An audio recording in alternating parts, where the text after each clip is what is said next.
from Lydia Durkin. Functional load for feedback. How much is necessary? It was like how much is necessary. So it was like how much is too. How much too much? So How should much- we what's too explain a little? little bit about functional load and what she? Because just to explain what she. Well, actually it was quite a wordy question, wasn't it? So let's get to the bottom of what she. What she was actually asking. Yeah. I think she was asking how much is if you're talking in terms of just loading, like adding load. Should we give a movement? Deadlift. Could be all those. Simple, Yeah. How much is too much? How much is too little? Yes. Yeah. So it's with functional load, then it's too little. First of all, functional load would mean specific. So function means specific to. So I'd fuck that off and just say load. Loading. Yeah. So loading a barbell, deadlift. Yeah. And feedback from that weight, so that basically you can feel what you should be feeling when you're doing deadlift. Yeah. So if you did a deadlift with a PVC pipe, what's your deadlift? But 300 kilos. Something like that, Yeah. Okay. 340. So if you had 345, good day.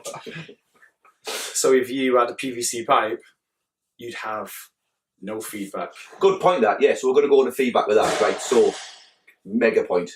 The PVC pipe warp. There we go. I'm going to say it. So Don't do it. no, I'm going to. I don't care. So two. Good point. This. So functional load for feedback, right? Yes. If you're going to give someone, I know this whole thing about master the PVC pipe, you master the barbell. I don't agree because You can't feel there is no PVC feedback, pipe. and There's no feedback. there needs to be, if you're gonna like expand someone's, I'm going to use the broad and general term again, capacity, but there's not enough stress, then that's basic. Like nothing happens. Like there needs to be just enough stress to elicit a hormonal response. And a PVC pipe, you can snap it behind your head or lose it too far in front. But You can basically so a good example is you can still do an overhead squat with a PVC pipe and the back and here. Yeah. You know, you're not going to get pulled forward by that, but maybe with an empty bar, you know, unless you're super strong, unless that's in a good position, you're going to feel that come out of position and pull you forwards or backwards or wherever it is. Yeah. So, Lydia's question. Yeah. Right, so this is good. So, Tom, in terms of deadlift, again, like we said for the last question, the start position was in a critical position, but also between that, you've got like accessory and primary movement. So, in terms of when you're doing a movement, there's what you've intended to happen around a certain joint. I.e., for a deadlift, you intend it to be a hinge pattern, but then there's also accessory things like acceptable deviation away from, which is where people say, if I'm pulling 95% of my 1 at max, my back rounds, and that's where people might differ in opinion, but is that all right? And actually saying is how much is necessary, how much is too much, how much is too little. Yeah, that's the good question. Yeah, if we're talking CrossFit still, or are we talking like workout wise? Are we talking like strength training? Should we make a session up? So if you were going to do, say you were going to do 5x5 deadlift, yeah, that's your aim with that session is to build strength. Yeah, and that's a stimulus. Yeah, that's a stimulus. So ascending weight across the to finish at heavy five. Yeah, to finish at heavy five. Your first set would probably be up where 75. So yeah, so exactly that. So if in a class, if someone's working up and they end up 3 sets have been mega, bars moving well, 4th set here, 5th set there, what would you say to them?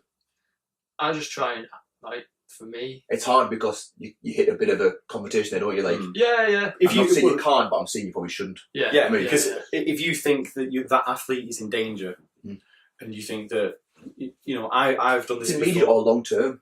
It's like immediate, fair one. The danger is injury, but long term, you're not going to get you better. And it's the whole thing of just because you can doesn't mean you should. Like a flex spine's a stronger spine in terms of strongman events and in deadlift, really. Like, but. This always comes back like, look at Eddie Hall, like, oh God, what? And like, look at Eddie Hall, he does it with like, he's like squats down, he uses his quads more, like, hang on. Right back to the basics, man. Yeah, right back to the basics. That's the kind of feedback you get a lot from people in there's a lot of people I get, look at so-and-so deadlift, look at so-and-so snatch, look at Cloak off with his toes. You know what I mean? For me as a coach, if I see someone pulling with a round back, I just immediately go to drop the weight. Yeah. I know it's like, oh, well, how are we ever going to get stronger if you don't overload and all that. Well, I just think it's bullshit. But it needs Just to be look after yourself. strength. Is So, do you think members understand overload? Principles of overload? That as well. Do they? Yeah. I don't know. I've never actually asked the question. So when I was saying it in terms of like the primary versus accessory, if they look at the intent, which is the primary, and then the accessory, the acceptable deviation away from perfect, that's probably then the coach's job to put in clear boundaries that they allow that much deviation.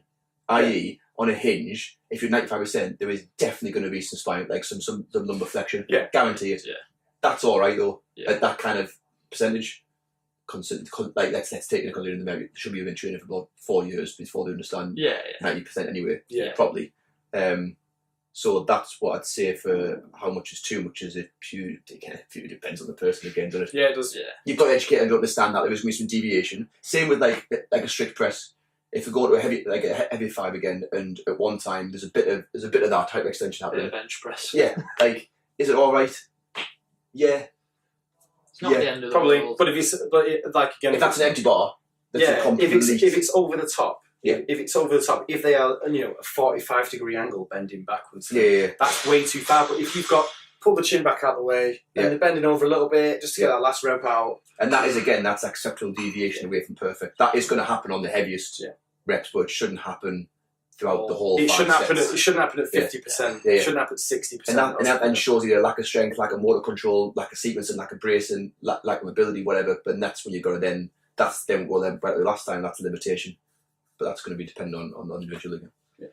So it's down to, from a coach's perspective, you want as little as you can.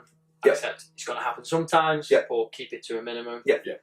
As a person, as an individual, I mean, you're coming to the class, so if you're in a class in a CrossFit gym, and you're accepting that you've got to do what the coach tells you to do. Yeah. Technically, it's their job to look after you. Yeah. If they're not, if they're just doing it on their own, is it just up to them? It's like, well, how much is too much? I don't give a shit. My deadlift's going up. It's a pure.